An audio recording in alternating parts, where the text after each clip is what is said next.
मेरी सीता कोई विधवा स्त्री नहीं है, मेरी सीता साधवा स्त्री है, सुहागन है, और वो किसी और के साथ नहीं बल्कि अपने पति के साथ बन जा रही है। तो वनवास राम को मिला है, बलकल वस्त्र राम पहनेंगे, सीता नहीं। कहा कि माता कैकेयी का आदेश है कि तीनों को बलकल वस्त्र पहनाया जाए। गुरुदेव अपने पत्नी अरुंधति के तरफ इशारा किए और अरुंधति से कहे, अरुंधति तुम्हारे शरीर पर ये जितने वस्त्र आभूषण हैं उन आभूषणों में से निकाल करके सीता को पहना दो, क्योंकि ये सारा दशरथ जी का ही दिया हुआ है, सीता के ससुर दशरथ जी का ही दिया हुआ ये सारी संपत्ति है, इसलिए कुछ आभूषण निकाल कर सीता को पहना दो। और गुरुजी रोते हुए कहे कि राघो बलकल ना शोभे, अरे किशोरी जी के अंग राघो बलकल ना शोभे, मानो निहोरा धराओ न बलकल, मानो निहोरा धराओ न बलकल, धार माधुरी न जाने कर रस रंग राघो बलकल ना शोभे, और सिया जो के अंग राघो बलकल ना शोभे, सिया जय है राम संग। गुरुजी बोल रहे हैं कि सिया जय है राम संग, दुल्हन के रंग राघो बलकल ना शोभे, अरे सिया जू के अंग राघो बलकल ना शोभे, किशोरी जू के अंग राघो बलकल ना शोभे। जो ही गुरु जी कहे रघुनंदन सीता बलकल पहन कर नहीं जाएगी, राम कहे मैं विवश हूं गुरुदेव, आप चीजों को समझिए। अरुंधति जी अपने शरीर से आभूषण उतारी और आभूषण उतार करके सीता को अरुंधति जी की बहन है सती अनसुईया, जो चित्रकूट में सीता जी को नारी धर्म बतलाई है और जो रिक्त स्थान सीता का रह गया था उसको पूर्ति वो की है, सीता को वस्त्र आभूषण दे करके सम्मानित की है सती अनसुईया जी। समझ में आ रहा है माता जी? आ रहा है ना? हाँ। सभी महिलाएं रो रही हैं, इसका मतलब समझ में आ रहा है। और मार्मिक प्रसंग में रोना आ ही जाता है, स्वाभाविक बात है। विचार करेंगे। एक एक आभूषण, कान का कंगन निकाल के हाथ में पहना दी, पायल पहना दी, अंगूठी पहना दी, एक एक आभूषण पहना रही है। आज हमारे हिंदू समाज में लोग कहते हैं कि महिलाएं आभूषण दिखावे के लिए पहनती हैं।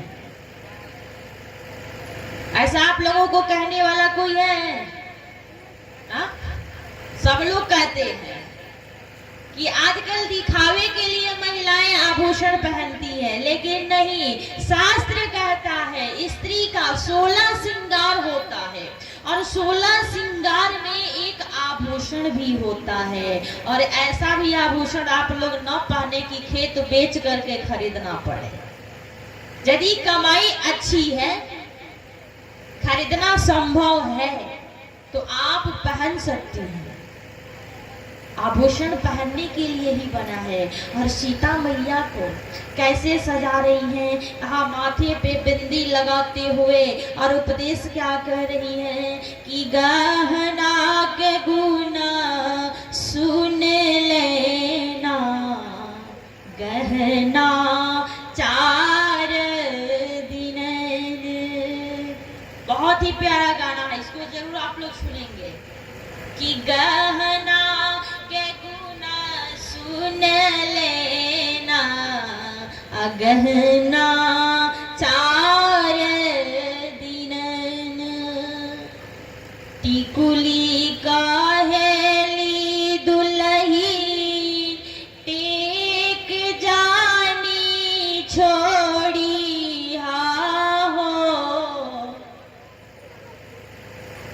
कुली कहेली दुलही टेक जानी छोड़ी हा हो आबा टेका ही से धारा माँ बचाना गहना चार दिन। इसके बाद नंबर आता है किसका? कहा कि झूलनी काहेली दुल्हीन झूठ जानी बोली हा हो। इधर लोग झूठ बोलते हैं, हाँ? के झूठ बोलेला? वाह, कोई नहीं बोलता है, आप बोलती हैं। वाह, जरूर ये लड़की कम झूठ बोलती होगी तभी ये हाथ उठाई है। इतने लोगों में एक लड़की हाथ उठाई है, अरे जबरदस्ती नहीं उठवाई है। झूलनी नाक की आभूषण है। पहले की ये माता जी लोग झूलनी देखी होंगी, मैं नहीं देखी हूँ, सुनी हूँ हाँ कि झूलनी भी होता था। लोग झूलनी पहले के लोग पहनते थे, यहाँ वो आपके मुख पे लटकी रहती थी, मानो कहती थी कि झूलनी कहेली दुल्हीन झूठ जानी बोली हा हो तयब झूठे बोली नारा का निधाना गहना चार दिन। इसके बाद नंबर किसका आता है? कहा कि काड़ा का। काड़ा आपके हाथ की आभूषण है। और काड़ा क्या कहती है कि काड़ा काहेली दुल्हीन काड़ा जानी बोली हो। काड़ा क्या कहती है कि काड़ा काहेली दुल्हीन काड़ा जानी बोली हो। तो काड़ा से पूछा गया कि बताओ कैसे बोलना है? तो काड़ा कहती है मानो आपके छत पे कौवा भी बैठ जाए और कोयल भी बैठ जाए, और दोनों का रंग काला ही होता है, कोयल भी काली कौवा भी काला। लेकिन छत पे जब कोयल बैठ करके कुह कुह करती है ना, तो घर के सारे बच्चे उसके आवाज में आवाज मिला करके कुह कुह करते हैं। सब लोग, हम लोग भी किए हैं, बचपन में सब करते हैं। कोयल के आवाज में आवाज मिलाकर, क्या माता जी सही बात है ना? हाँ, कोयल के आवाज में आवाज मिला करके कुह कुह, और वही कौआ आकर के कान दे करे तो बिना कहे लोग डंडा मार के उसे भगा देते हैं, बिना कहे। कभी कहता है कि कौआ का को धन हरे, तेज बोलकर किसी का धन नहीं न चुराता है, और मीठ बाड़ी बोल करके, मीठी बाड़ी बोलते हुए कोयल किसी को धन नहीं देती। लेकिन कभी कहता है कि कौआ का को धन हरे कोयल का को दी मीठी बाड़ी बोल के जग अपना कर ले। कि मीठी बाड़ी बोलिए मन का आपा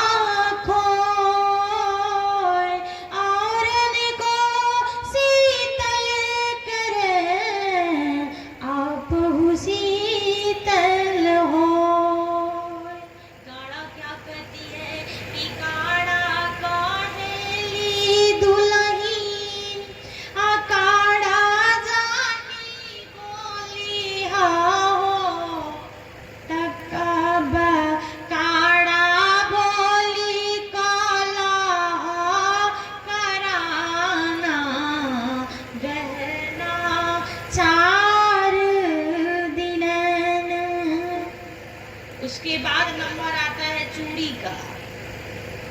कि चूड़ी काहेली दुल्ही चोरी जानी कारी हा हो। चूड़ी क्या कहती है? चोरी नहीं करना है। लेकिन रामायण में लिखा गया है कि भोले बाबा बुद्ध भावन भोलेनाथ माता पार्वती से कह रहे हैं कि हे उमा, मैं चोरी किया हूँ।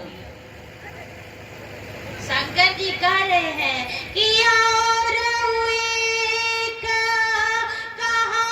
निज चोरी सुन गिर जायती दृढ़ मति तोरी। हे उमा, हे पार्वती, आज एक रहस्य बता रहा हूँ कि मैं चोरी किया हूँ।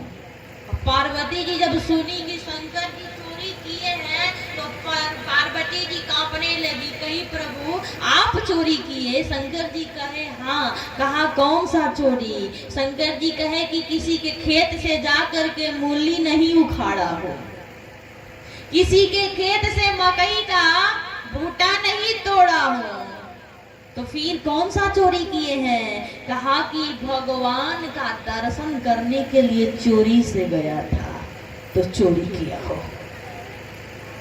अब आप लोग ये नहीं सोचेंगे कि शंकर जी चोरी किए तो हम लोगों का भी पास बन गया, अब खूब चोरी करेंगे।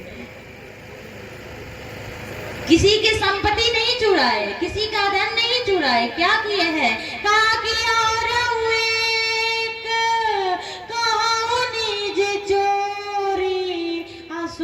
गिर जायती दृढ़ मति तोरी। कहा गिरजा भगवान का दर्शन करने के लिए वेश बदल करके गया था तो चोरी किया हूँ, बस किसी का नुकसान नहीं पहुंचाया।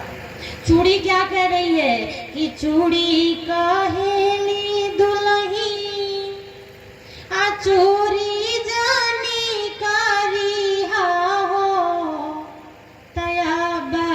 चोरी से रामा ऋषियाना गहना चार दिन। और एक बात और बता दूं, सब लोग अपना अपना चप्पल अपने पास रखेंगे, नहीं तो इस कथा में बहुत ऐसे लोग हैं जो चप्पल का ब्रांड चेंज करने के लिए आते हैं। सब लोग कथा सुनने ही नहीं आते हैं, बहुत लोग हैं जो अपने चप्पल का ब्रांड चेंज कर लेते हैं। जैसे तीर्थ स्थान पे जाएंगे और अपना चप्पल पुराना है, किसी का नया देखे तो पहन के चल दिए, ब्रांड चेंज हो गया। अब देखिए सारे लोग अपना अपना चप्पल ही देखने में लग गए। वाह। इधर अरुंधति जी एक एक आभूषण सीता जी को पहना रही हैं, पहना करके उसका अर्थ समझा रही हैं। क्या कहा कि गले में हार, और हार पहना करके कही कि हरवा काहेली दुल्ही हीली मिली राही हा हो। हरवा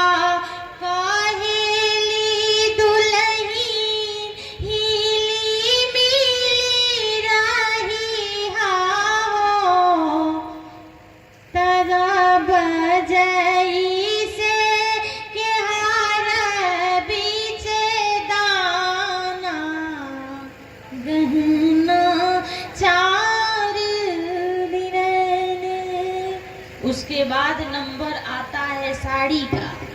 और भैया साड़ी आजकल कम ही लोग पहन रहे हैं, फैशन का जमाना है, साड़ी पहनना कम ही लोग पसंद कर रहे हैं। एक शायर एक बहुत अच्छी बात कही है, पहनिए आप जो पहनना है पहनिए, लेकिन साड़ी हमारी संस्कृति है, हमारी सभ्यता है, इसे भी पहनना जरूरी है। कवि का भाव कहता है कि आने वाली पीढ़ी, ध्यान देंगे, आने वाली पीढ़ी आंचल को तरस जाए पुलिस वाली मम्मी आंचल कहाँ से लाएगी।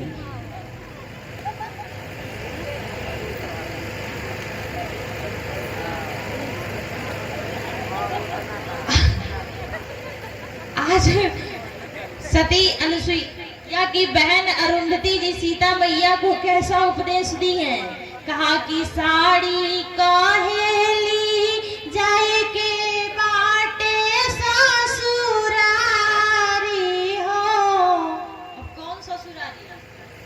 यहाँ वाला ससुरारी नहीं, वहाँ जहाँ से आए हैं, आया है सो जाएगा। राजा रंक फकीर एक सिंहासन चढ़ चले, एक बधे जंजीर।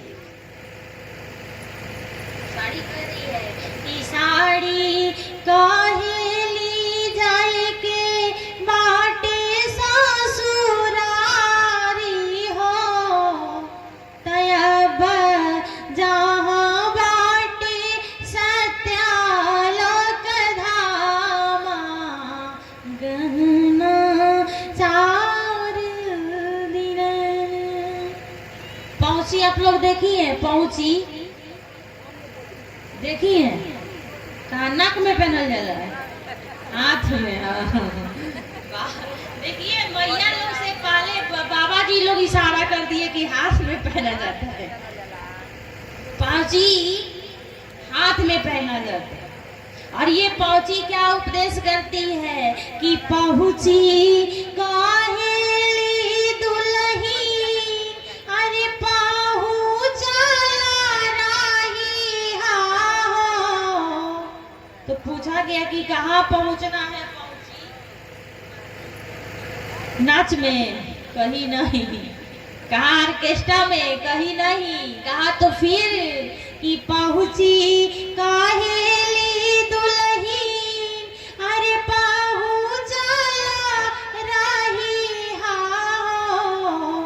तयाबा जहाँ होखे सत्संग धामा, जहाँ सत्संग हो रहा हो, जहाँ भगवान की कथा हो रही हो, जहाँ अच्छा काम हो रहा हो, जहाँ शुभ चर्चाएं हो रही है, धर्म की चर्चाएं हो रही है, वहां समय से पहुंचना है। कि पहुंची कहली दुल्ही, अरे पहुंचला रही हो।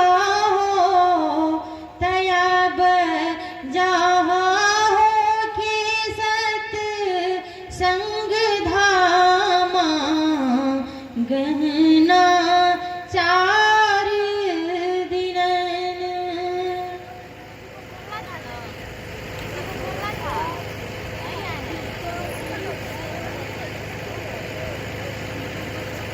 आपके फूफा जी कह रहे थे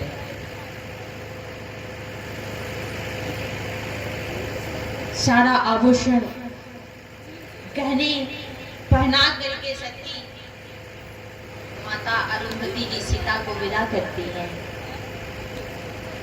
लेकिन एक गुरु वहां भी बैठा है जो कुछ नहीं कर सका।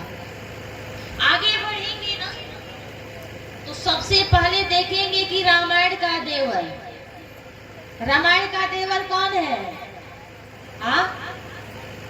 कौन है रामायण का देवर? लक्ष्मण।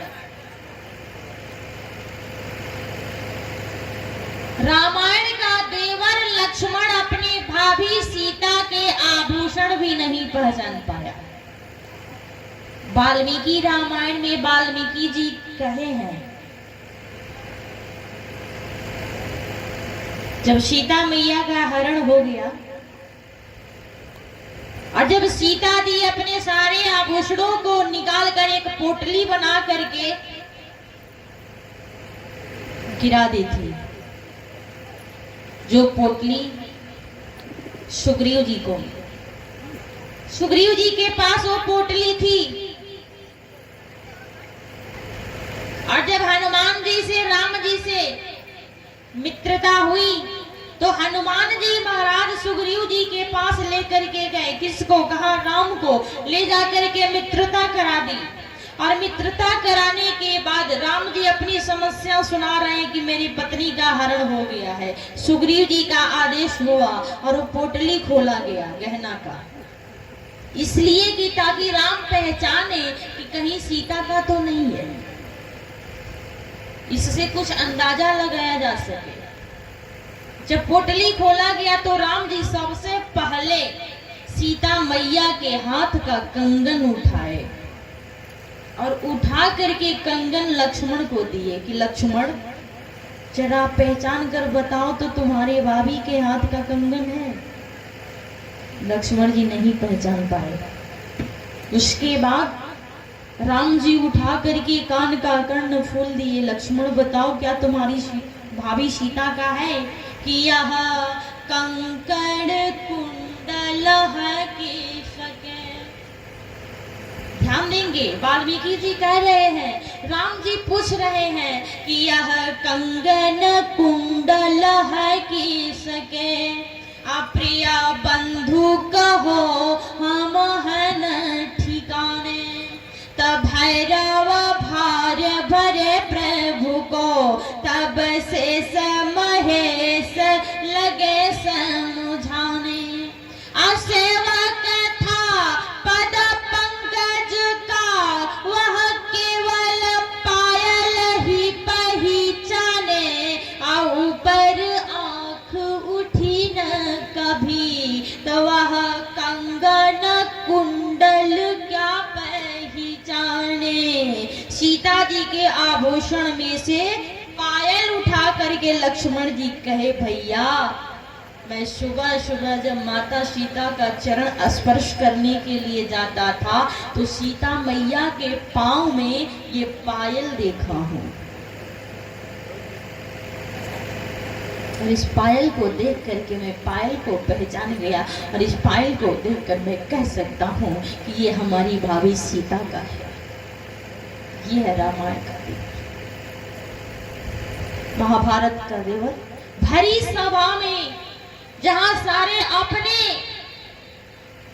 कोई दूसरा नहीं है, सारे अपने के अपने हैं, और उस भरी सभा में महाभारत का देवर दुशासन अपनी माता तुल्य द्रौपदी को नंगा कर रहा था, और सारे महारथी बैठ करके और दृश्य को देख रहे थे, कोई रोक नहीं रहा था।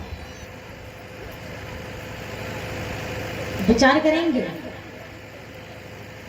क्या हुआ? चप्पल चोरी हो गई बाबा जी की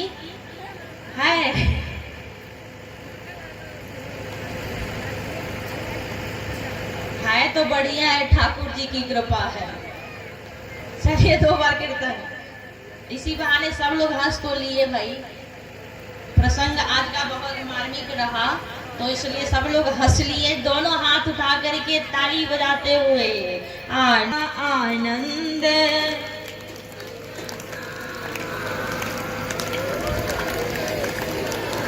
आनंद छवि घन श्यामा, बोलो जय श्री रामा।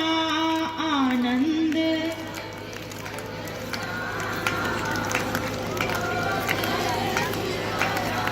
जय श्री रामा, बोलो जय श्री रामा।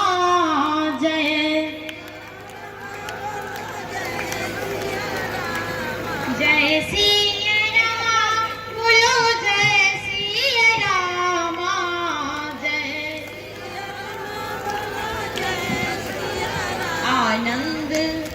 आनंद छवि घन श्यामा, बोलो जय श्री रामा।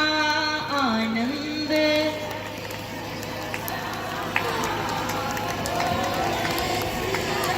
जय श्री रामा, बोलो जय श्री रामा।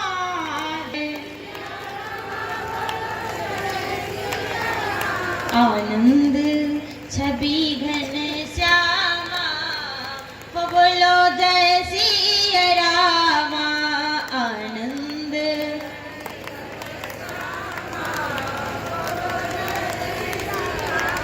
सरजू के तीरे अयोध्या नगरी, सरजू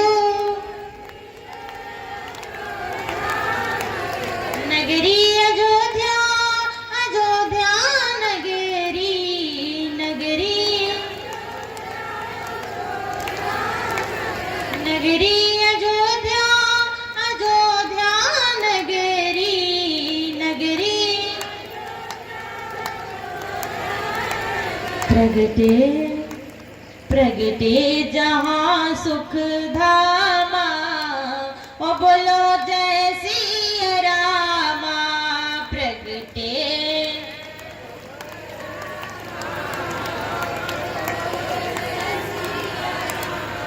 पीछे वाली माता जी लो, आप कसम खा कर आई है कि नहीं बोलना है? आप लोग भी जरा बोलिए। प्रगटे जहाँ सुख धामा, हो बोलो जय सिया रामा। प्रगटे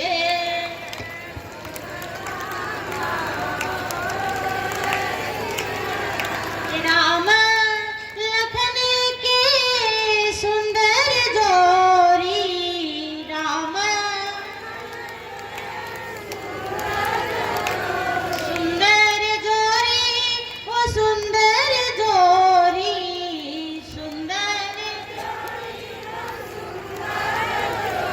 राम लखन के सुंदर जोरी, राम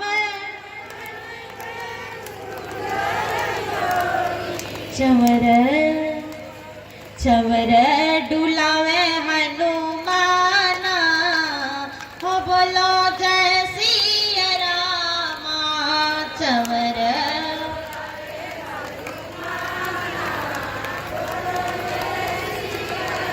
चवर डुलावे हनुमाना, हो बोलो जय सिया रामा। चवर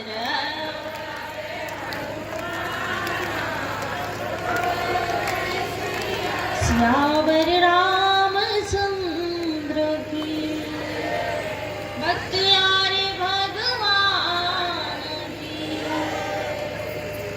रामायण का देवर लक्ष्मण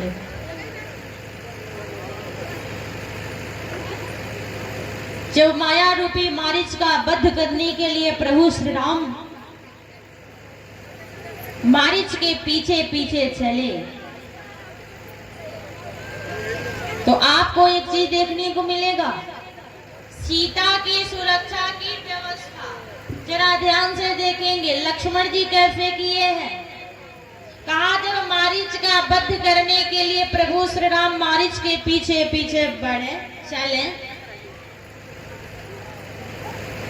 तो अचानक से राम जब मारीच को मारे ना, तो मारीच सबसे पहले लक्ष्मण का नाम लिया, राम का नहीं, कि लक्ष्मण कर अप्रथम नामा, तो पाछे सुमिरसी मान बहु रामा।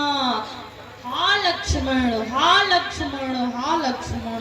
जब लक्ष्मण लक्ष्मण की आवाज सीता के कानों में गूंजी, सीता छटपटा उठी, मानो सीता को लगा कि किसी दानव ने हमारे पति के ऊपर वार कर दिया, हमारे पति जी संकट में हैं, संकट में है। सीता वहां नकली है, ध्यान देंगे। राम नर लीला करने के लिए गए, राम जी नकली लीला कर रहे हैं, सीता मैया नकली है, लेकिन असली कौन है? कहा लक्ष्मण, वो माया से परे। जीवाचार्य लक्ष्मण इस लीला में सम्मिलित नहीं है, वो अलग है। लक्ष्मण जी लीला नहीं समझ पाए कि प्रभु नर लीला कर रहे हैं। इधर सीता मैया बार बार कह रही है कि हे लखन शीघ्र जाकर देखो,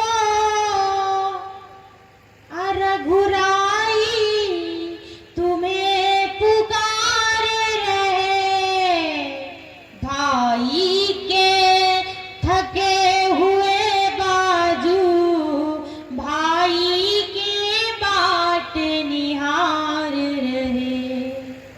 मानो सीता जी कह रही है लक्ष्मण जा करके देखो कि भगवान न जाने अपना दुख कितने कष्टों के मुख में है, देवर इसमें संदेह नहीं, प्रभु राम इस समय दुख में है। जाओ लक्ष्मण।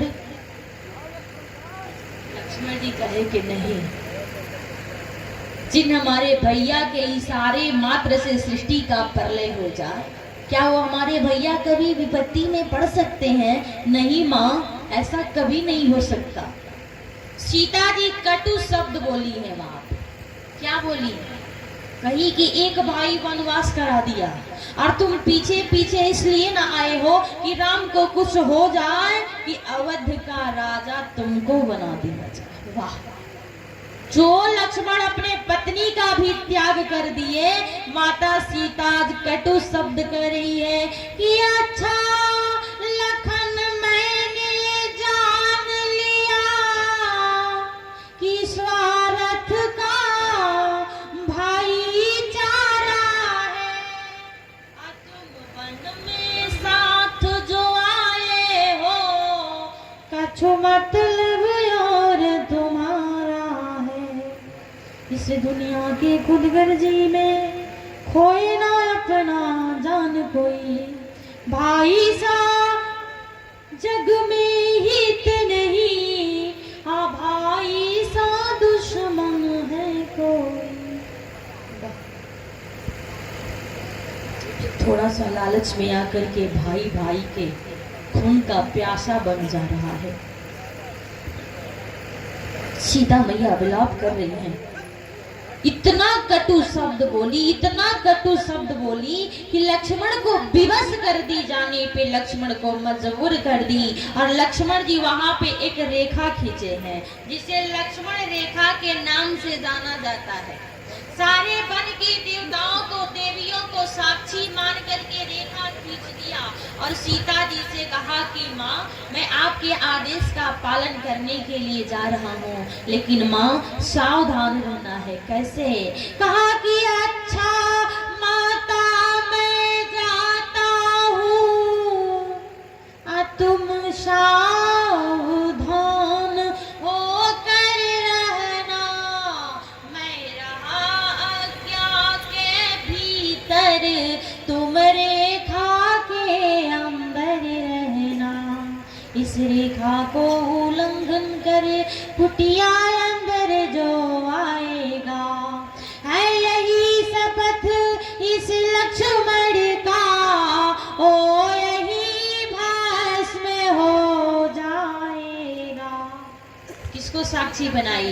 कि हे पवन देव तुम साक्षी हो, हे पक्षी गड़ो गवाह हो तुम, मेरे इस धर्म के नैया के, हे सूर्य चंद्र मल्लाह हो तुम, कि आज्ञा पालन मैं करता हूँ, बस इतना ही संतोष मुझे।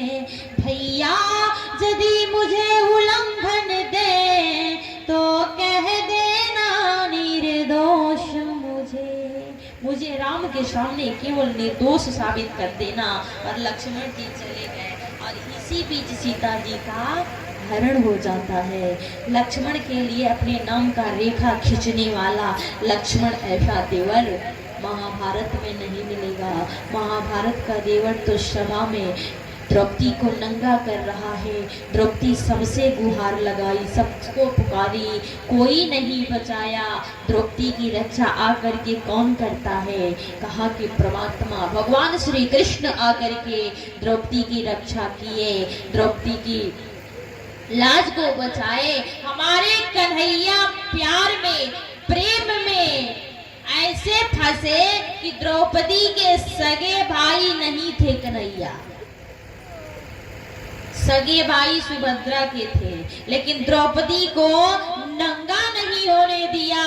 भक्त के लिए यानी बहन के लिए हमारे कृष्ण भगवान वस्त्र का 11वां अवतार वस्त्रा अवतार ले लिए, लेकिन द्रौपदी को नंगा नहीं होने दिया।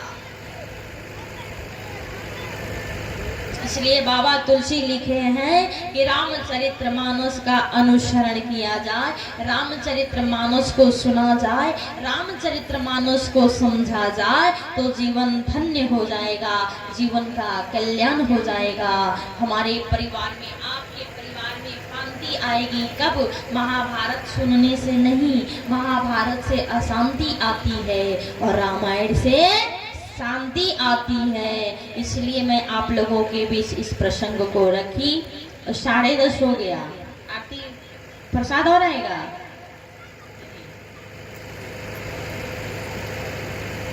और 10-20 मिनट चलेगा, उसके बाद से आरती।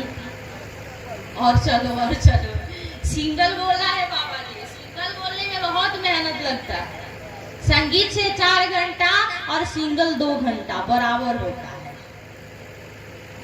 आइए, मैं भी तो आप लोगों का प्रेम देख करके ही और नहीं तो 2 घंटा से ज्यादा सिंगल बोलना दिक्कत होता है। लेकिन चलिए आइए, बोल रही हूँ। तो आज महाभारत में आप देखेंगे, महाभारत की सास है गंधारी। कौन है? गंधारी। सभा के बीच में बैठी थी, लेकिन एक बार भी द्रौपदी के खिलाफ आवाज नहीं उठाई कि रे कुपुत्रों, द्रौपदी को नंगा करने से पहले अपनी मां गंधारी को नंगा करो, नहीं बोली। एक बार भी द्रौपदी के लिए आवाज नहीं उठाई महाभारत की सास। जबकि रामायण की सास माता कौशल्या अपने बहू सीता को दीपक की बाती भी टालने को नहीं कहती थी कि दीप बाती नहीं टालन कहो, कभी नहीं। अपनी आंख की पुतली में बसा करके रखती थी। कौन कहा? माता। और पहला धर्म सास का ही होता है, उसके बाद बहू है। आजकल भैया घर घर में एक ही झगड़ा चल रहा है, सास और बहू का। इधर चलता है